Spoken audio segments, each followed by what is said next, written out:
Hi everyone, welcome to your mystery reading. Thank you so much for clicking on the video and joining me today. As always, I hope that this reading finds you well. So we're gonna dive right in. I will be posting starting tomorrow sessions for the month of December.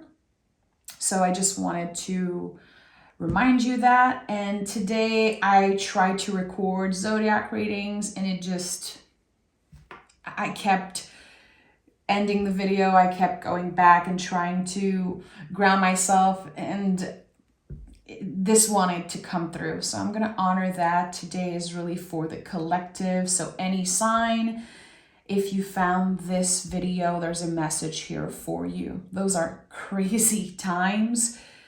A lot of stuff feel out of our control. So the tarot is really my favorite tool to come back to the present moment and reflect. So I hope that, again, this finds you in the right time, at the right time. And I hope that there's a message here that will support you or mean something to you. Okay, so let's dive right in and see what is the general energy for you. What is the present moment energy for the collective? Our supportive card.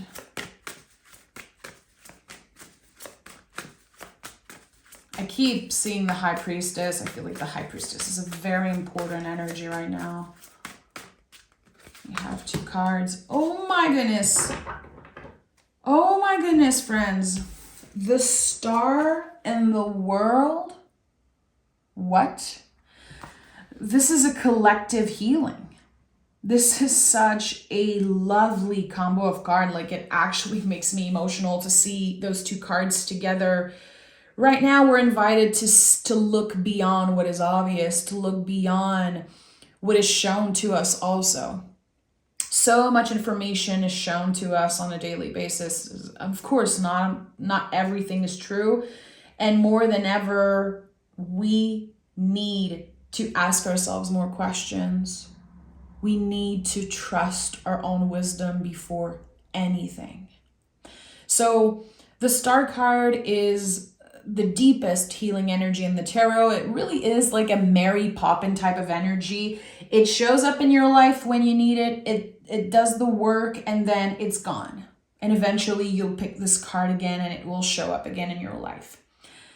The World card is, of course, a completion, and it's connected to all the fixed signs. Right now, fixed signs are going through it. There's so much change and so much is happening that we don't have control over. We're called back to stay as present as we can, but it's very, very hard. Again, so much information is coming in. How do you want to stay present when you are activated from left to right, like constantly? So it really is a practice. And the World card is, it's really choosing to free ourselves from some things, choosing to say, I'm not going to invest in that. I know that this is not my first rodeo. You know, the World card is kind of this never-ending cycle. We're honoring the fact that kind of everything repeats, everything is cyclical. We move through the World card, then we are headed to the Fool's energy, which is infinite possibilities. The Star is a card of hope. So it feels like we are invited to hope. We are invited to be very careful with our words and to notice our thoughts. To notice, like, when we judge and when we are not in that state of hope at all. When we are expecting the worst. Why do we do that? Why do we do that? There are many reasons. I know why sometimes I expect the worst. Probably because I'm trying to protect myself, protect my inner child, or because I'm like, if I prepare for the worst, then if anything happens, at least I'm prepared for it. But I'm not making space for hope when I'm doing this. So I've been talking about this for a while, but can you practice hoping for the best? hoping for the best case scenario, even if the first thing that comes up for you is like, well, I'm going to be disappointed. Again, where does that judgment come from? Is it really your truth, or are you reacting from some type of wounded place? Again, are you trying to protect part of yourself? Again, it could be protecting your inner child. There's so much that's coming up. But again, the first thing that came through when I saw the 2 cards was a collective healing. And we are in the age of Aquarius now. This is like so massive, such a big change. It feels so connected to that. Aquarius is here. Aquarius is here on the star card. And the fact that there are 2 naked bodies, so important. Again, we go beyond the material. It goes way beyond the obvious. Can we go deeper? Can we trust our own feelings, our own wisdom, instead of constantly looking outside of ourselves for answers? Because by doing that, of course, we feel reassured. When we look outside of ourselves for validation, it feels good, but it's like putting a Band-Aid on an infected wound. It does not help anyone. So I think that a lot is changing when it comes to how you consume information, how we communicate. There's going to be such huge shift in that. As we are, of course, moving with the evolution of technology, there's so much that we're going to have to adjust to. Some of it makes our life easier, but I think that on the other side, we still have to protect ourselves. We still have to honor our own rhythm. We don't have to know everything, to research everything constantly. And I think that there are ways of communication that you are clearly done with. And look at that. The Ace of Cups, my friend. So as we are clearing something, a new beginning, Ace of Cups, I feel like it constantly shows up after the World card. This is miraculous. This is something that happens, that finds you, and you say yes to it. It is connected to the feelings. It's not about material stuff. It's not about anything that is non-essential. It is the real deep stuff. What makes you feel good, what makes you feel alive, what makes you feel seen, heard, appreciated, loved. We're talking about love with capital letters here. So what is your connection to the word love? And if your first response is thinking about another person, it's valid, but I feel like sometimes we forget kind of that universal aspect of love.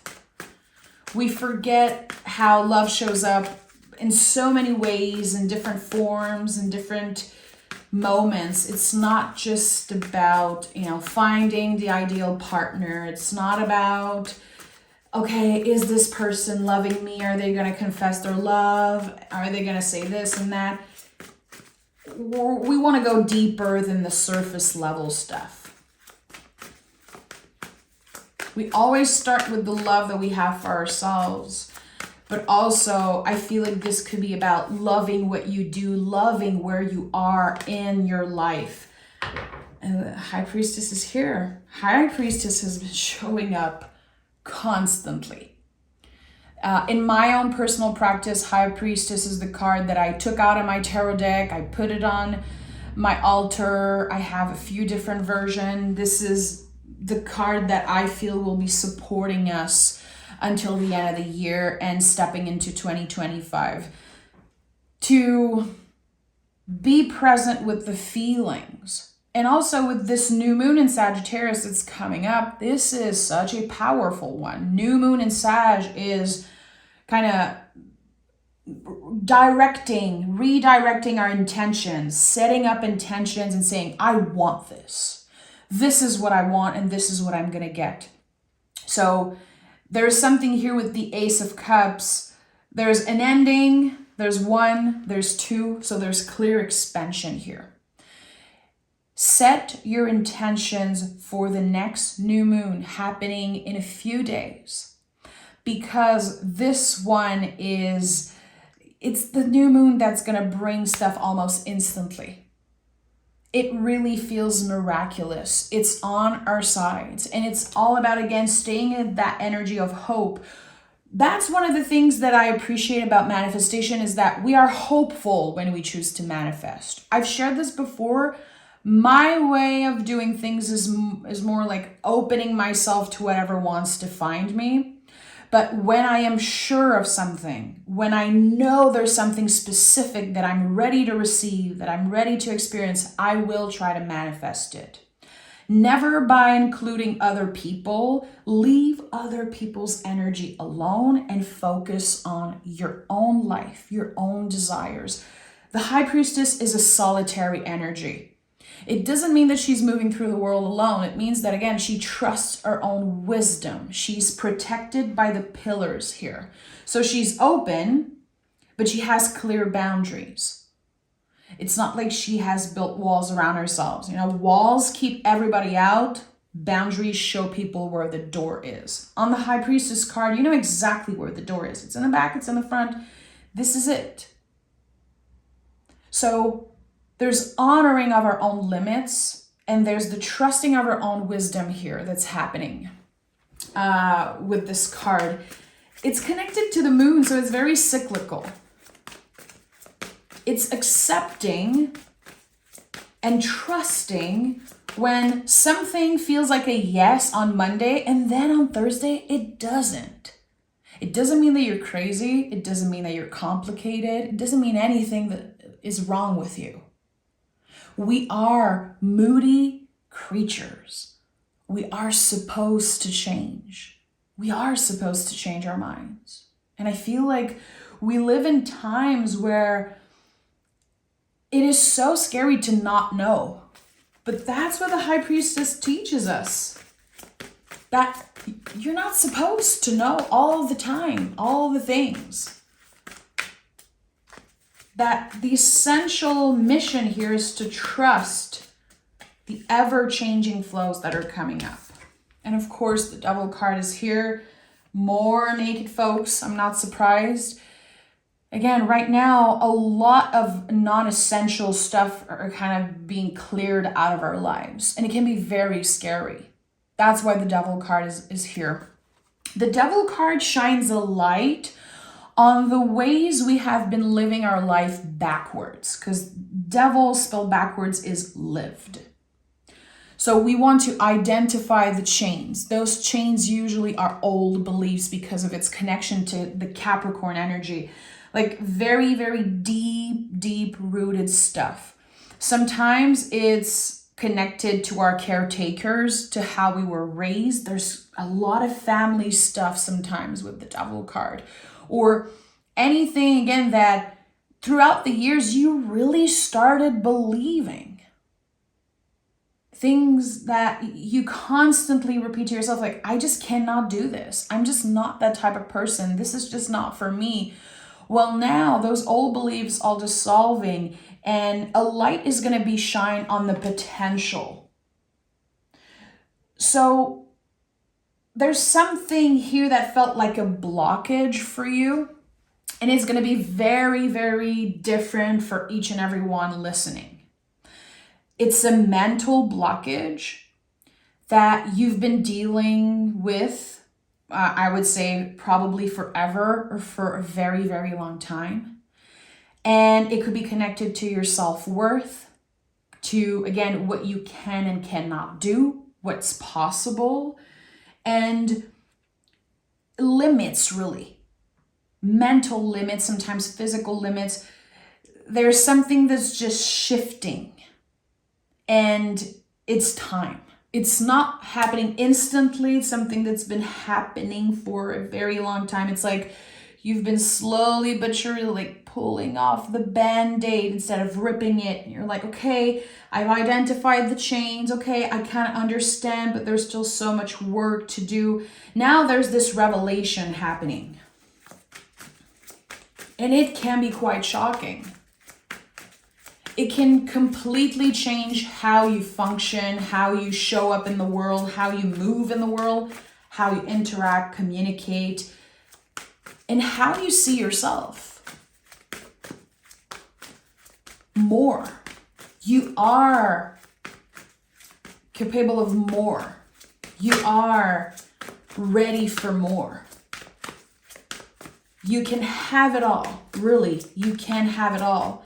As long as you, again, let yourself be hopeful for it. We have the Three of Swords, and we have the Six of Cups at the heart of this reading. I want to pick the third card right away. So I'm not surprised that the Three of Swords came through right after the Devil card, because again, this is really about taking the sword out of the heart. We're going to be finally healing infected wounds. Instead of putting a band-aid on it, we are addressing certain things that might be painful. This card is the Sacred Heart. It's our faith, the faith that we have in ourselves, the faith that we have in the people that we choose to have in our life, to keep in our lives. And this card, it reminds us that we're alive, you know, the mistakes that we make, our heartbreaks, all of our stories, and it reminds us that we are alive. It reminds us that we are all human. And with this card, there's usually difficult conversations that happen around this. With the Devil card, it could be with family. You could be receiving an apology from a parent, acknowledgement of something that they did. Could be not necessarily a caretaker, but it could be someone in your family, someone who betrayed you in the past, hurt you in the past. Because the Six of Cups here is reconciliation. There's a sense of nostalgia also, and the fact that there are cups like with flowers in them. It means that something already exists, like love was here at one point. But I think that with the Three of Swords, the pain overcame the love and the beauty for a while. But now this is dissolving. So you're going to be reconnecting before 2025 with someone that you felt at a distance with. Again, I feel like there could be an apology coming up your way. Someone is doing their own healing work. Someone is going through their own journey of self-love and trusting their own feeling, identifying their chains, what's been blocking them, and they realize that in order to heal themselves, they're going to have to apologize. They're going to have to show up for you. There's this exchange of love and energy here, and it feels good. It could definitely be connected in some way to this Ace of Cups, because this is no small thing. This is someone who helps you move on from a very painful situation. And I think it's going to feel good to take the sword out of the heart, to really start a new journey of healing, a deeper healing, and to say, now I see clearly. I can also start forgiving myself, because when we don't have the answers, and when we kind of know in our hearts that we deserve an apology, but we kind of let it go, there's always something missing. We can judge ourselves. We can start believing that we are the problem. It's beautiful to take accountability, but I really want you, all of us, to stop apologizing for things that we did not do. A lot of folks do that. Not just the people pleaser, which a lot of folks are people pleasing. A lot of folks are addicted to people pleasing, and they're trying to let go of that. This, for some of you, could be a way that you're living your life backwards. And when it comes to, again, people pleasing or apologizing for something that you did not do, sometimes we're just looking for peace. But sometimes it's important to ask ourselves, how am I benefiting from people pleasing? Because we do it for a reason. Anyone that does it for a reason. You have benefited from people pleasing. And I think that it takes so much depth and honesty and love for self to be able to say, okay, let me look at this more deeply. I really want to get clear around that question. How did I benefit from this? Did it help me feel more loved, accepted? Did it help me feel like I belong? Did it help me connect with folks and feel like I have a family, I have friends? There's just so many layers to that.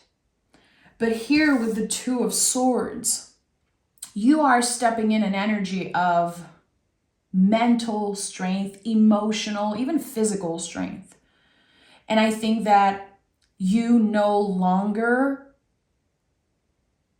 want to people please. You no longer want to, again, live your life backwards. And again, the moon is showing up here. So I tell you, my friend, if you want to manifest something, if you want to call in something, to create any type of new beginning, it is the time with this new moon in Sagittarius. What do you want? And if you don't know what you want, it is so valid. I don't want you to feel pressured, because this is something that happened to me so many times. I had this group where I showed up for the new moons and full moons, and a lot of the times they would ask, okay, what do you want to manifest? What do you want to create? And I had no idea. Sometimes we just don't know what we want, but can we sit with the feelings? Can we at least not pressure ourselves if we don't know something? To not judge. Like, I should know what I want. I should know what my goals are. I should know what my values are. We're constantly changing. Again, this is the teaching of the moon. This is what the moon teaches us. We're constantly changing and evolving. And sometimes we just don't know what we want, and it's okay. You will find out soon enough. There will be something that clicks before the end of the year. And I think it's like this, the way I'm seeing it is like you're receiving a map. And you're like, okay, there are some type of possibilities here. I feel like if I try this, then maybe this could happen. So it's not about planning everything. It really is about flowing. We're going to be flowing because there's so much that is out of our control. Good, bad, ugly. It's not just one-sided. It's everything. That we're going to have to become so much more adaptable to change. We're going to have to become adaptable and flexible to change. So this is what the Two of Swords teaches us. It's moon and Libra. Libra is about adaptability and flexibility. And the moon is all about our moods, our feelings, anything that is unknown, unseen, unpredictable, unexpected. So how can we remain adaptable and flexible? And I think it's by getting to know ourselves more and more every day, even if it's just a little bit. Even if it's just a little bit. And that's probably one of the main reasons why I've been picking tarot cards for myself every day for more than a decade now. Because it helps me connect with parts of myself that sometimes I don't even acknowledge, that I don't know about. The tarot is a mirror of the soul, of the self. It's like our higher selves showing us something. So I always suggest people that want to get into tarot a little more, just pick one card every morning and see throughout the day how this card is showing up in your life. At the end of the day, maybe take a few minutes to journal or to meditate on how this card, this imagery, showed up in your life and what could it mean. Try to connect the dots, and you will have the opportunity to get to know yourself more, and you're going to be connecting with the cards. So then if you listen to a tarot reading, you can also bring your own stories and your own knowing into the sessions, which is so important. Always trust your own wisdom first. always. I'm not more intuitive than you are. So, 8 of Cups is here. 8 of Cups, again, the moon. The moon is going to be showing up constantly, and I'm not surprised because it's just, we are living in moon times. Like the High Priestess, the moon card are very big archetypes right now, supportive cards reflecting exactly the times that we live in. So 8 of Cups is when we say goodbye for now. I always felt like this person here was the hermit, kind of leaving something behind and going to do the hermit's work. Hermit work to me is not necessarily isolating. It really is about introspection. It's about focusing on the present moment. If you think about the hermit, there's the lantern, and the lantern will light up the next step. And there's always the star of the star card in the lantern. So those layers of healing, again, the question that you're asking, this reconciliation or this person coming in to apologize, however the 6 of Cups shows up for you, I think it's helping you say goodbye to certain heavy feelings. It's helping you focus on what is present. It's helping you see something that is right in front of you. But again, there's been emotional and mental blockages around that. So you could be noticing, I had this thing available to me for so long and I didn't use it. I didn't take advantage of it. I felt disconnected from it. Again, there's so many naked bodies here. You know that you're going back to the roots of something. You know that you're coming back home to what is what is real for you, what means something for you. It's not about the money it brings you. It's not about the status. It goes deeper. So how I'm seeing it is that your perception transformed. The way you saw something, the way you used it, worked with it, collaborated with it, it was probably more on a superficial level. And there's nothing bad there. It doesn't mean that it's wrong. It just means with this card, especially with the World card also, that you're just working on a different level. You're moving, collaborating with this energy on a deeper level. So it could be a partner, someone in your life that you live with, collaborate with, spend time with, and you're just seeing them differently. Something clicks. It could be your job. It could be a hobby, a passion. It is something that is ready to evolve. It's ready to evolve with you.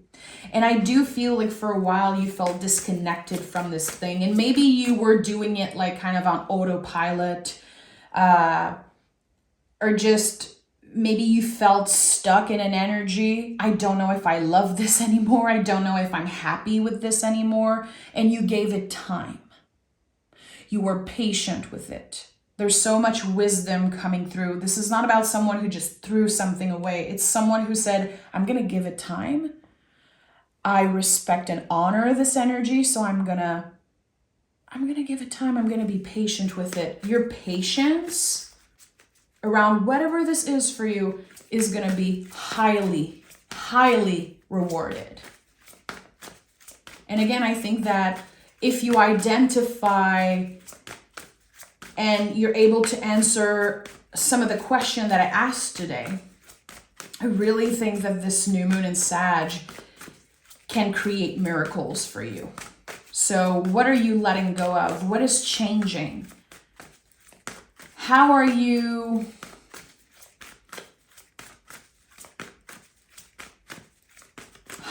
moving with this change?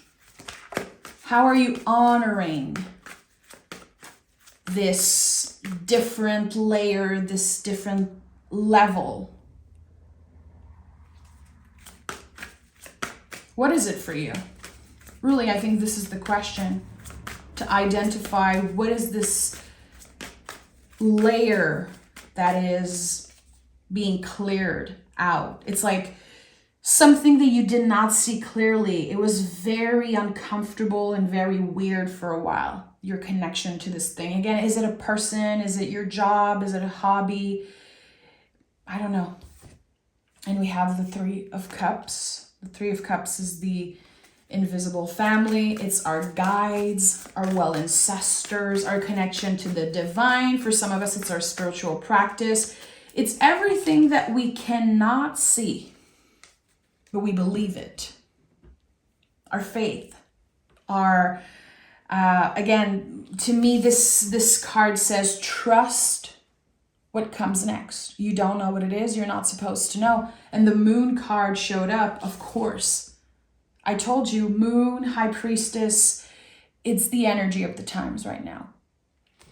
So when I picked the Three of Cups, I know in my heart that it's a confirmation that the next step, the next quote unquote big thing that's going to be happening in my life is meant to be. It's a lot closer than I know, especially with the moon card. This comes up when we don't know where we're going.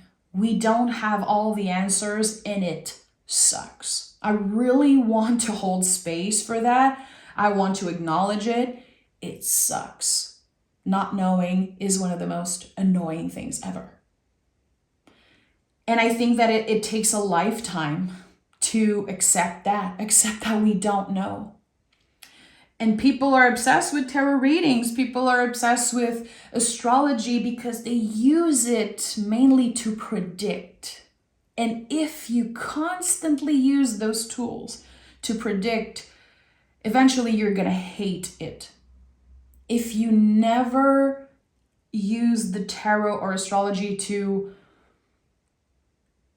prepare yourself or align yourself for the best future, or to be present, to understand what is happening within you right now, what is happening in the present moment, I think that you're missing out on something very essential.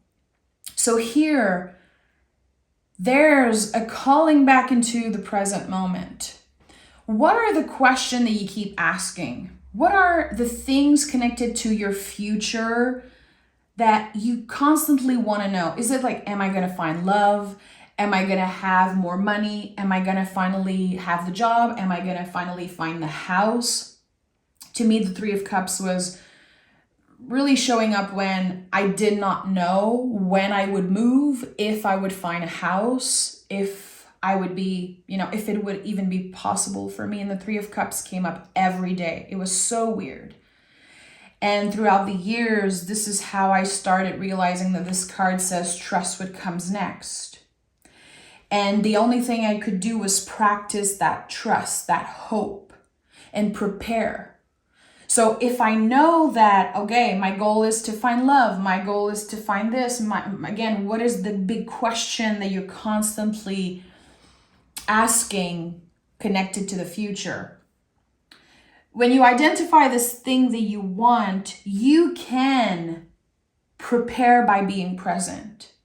If you're looking for love, if that's your thing, you want to work on your self-love. You want to make sure that you heal everything that's connected to past relationship, or at least acknowledge most of what needs healing and tending, because you don't want to bring in the next relationship the things that you're, blocked by or struggling with. Of course, we cannot heal everything. We're going to be healing for the rest of our lives. We're going to be changing and evolving for the rest of our lives. But I think that there's something in all of our lives that is kind of right in our face, but we ignore it. We push it aside because, again, we're constantly asking about the future. And the fact that the moon is here, this card says everything is out of your control, everything except the present moment is out of your control.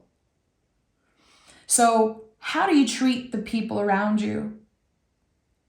How do you speak to others? How do you speak to yourself? How do you judge? How present are you? If you're constantly letting your mind time travel and you're not using this opportunity to get back in the present moment, you're constantly going to feel like you're stuck in the middle of the ocean and there's just no way to go. Nothing makes sense. And you're going to feel like a hamster running in a wheel constantly, and you're going to drain yourself out. And you can start being resentful and bitter and angry. And at the end of the day, again, it's like, instead of hoping, instead of trusting that whatever is meant for you will find you, and also trusting that whatever happened, you are strong enough to deal with it. That's the main thing, really. You made it here.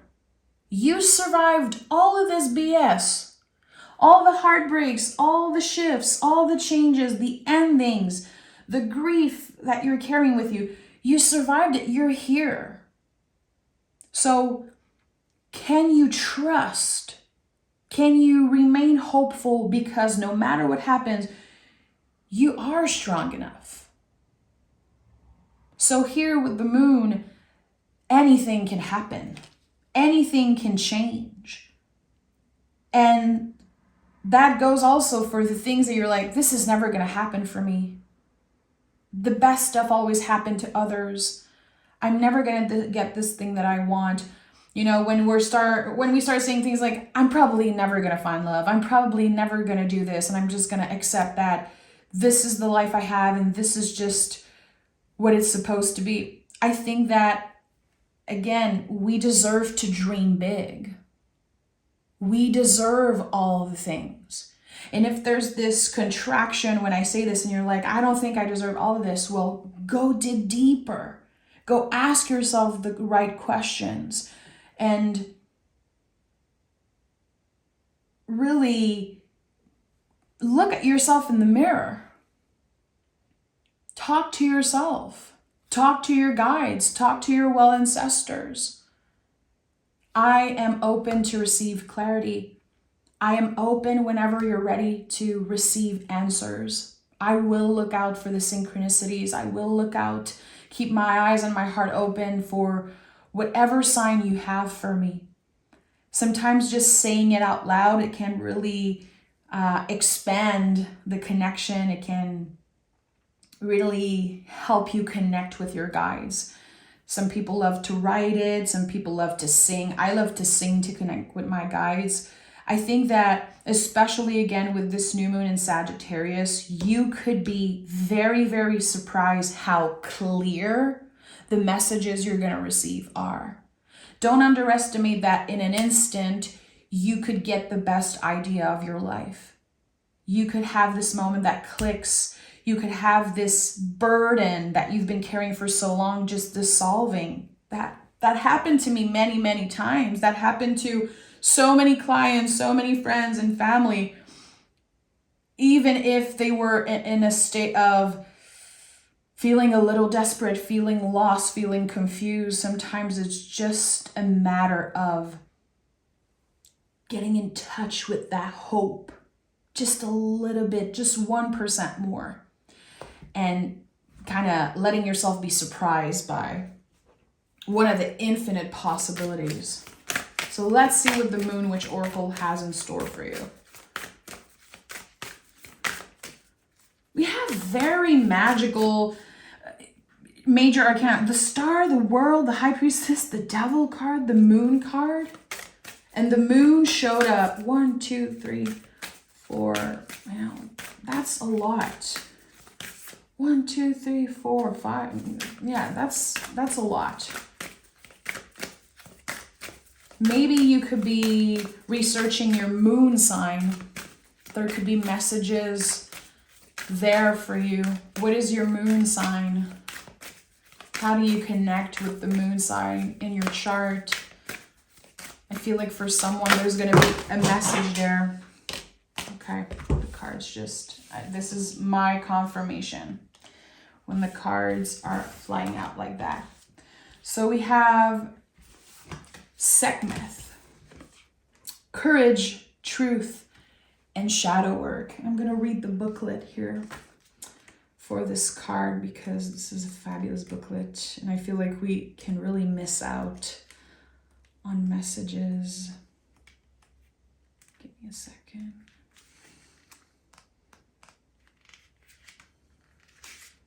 Okay.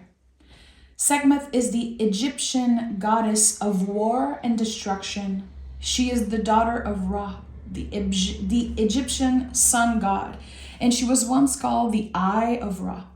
Egyptian mythology tells the story of Ra's attempt to punish humanity by sending down his daughter in the form of a lioness. It was only when she reached Earth that she became Sekhmet, a name which literally translates as the powerful one. Sekhmet is a lioness. She is fire. She is courage and bravery. Though Sekhmet is not considered a moon goddess, her dual nature is deeply connected to the moon. In fact, the ancient Egyptians believed that Sekhmet took over the sun during the day and gave birth to the moon and the night. Sekhmet inspires you to live fiercely every single day, to follow your path, to speak your truth, to know your worth, and to unleash your rightful rage. Be ferocious and courageous as you awaken the lioness living inside you. Sekhmet also reminds us of our dual nature, our femininity and masculinity, our love and rage, our joy and sorrow. We are a complex being and we do not have to choose between one extreme or the other. All of it can live within us at the same time, and it is okay. As a dark goddess, Sekhmet helps with shadow work. She can guide you to the darkest part of your soul, and all you have to do is ask her for help. Sekhmet is always here for you. I love this. I feel like this fire energy, moon energy, all I want to do when I think about that energy is light up an intention candle, especially for, again, the new moon that's going to be happening in the next few days. I think it's the last day of November, first day of December, if I'm not mistaken, but find a candle, light it up with intention, let it, shine for a few hours, and then blow it with intention. Call in whatever you want. And again, don't be afraid of that primal energy, your own desires, your own needs. Like, what do you want?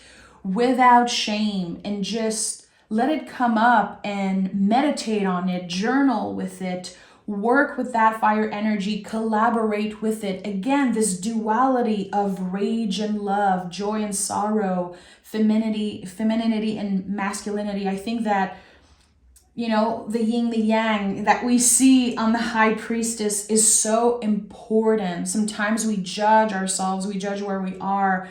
We believe that what is difficult for us is wrong. It's not wrong. It's all part of this huge concoction. Like, we need both aspects to be, the truest version of ourselves, really. So if you feel called to, I would say research Sekhmet, or maybe the lion means something to you, or you could be connecting with an imagery of the lion. It could be coming up as a guide. And also, of course, the moon, the symbol of the moon, anything that's connected to the moon could definitely show up for you as a sign. So I'm sending so much love. Thank you for being here. And again, remember that the zodiac sign are going to be starting to come out tomorrow for the month of December. Take care.